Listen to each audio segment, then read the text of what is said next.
ॐ सोमनाथाय नमः। ॐ मल्लिकार्जुनाय नमः। ॐ महाकालेश्वराय नमः। ॐ ओंकारेश्वराय नमः। ॐ वैद्यनाथाय नमः। ॐ भीमशंकराय नमः। ॐ रामेश्वराय नमः।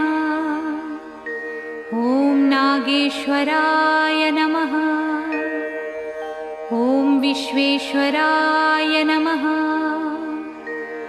ॐ त्र्यंबकेश्वराय नमः। ॐ केदारेश्वराय नमः। ॐ भुस्मेश्वराय नमः।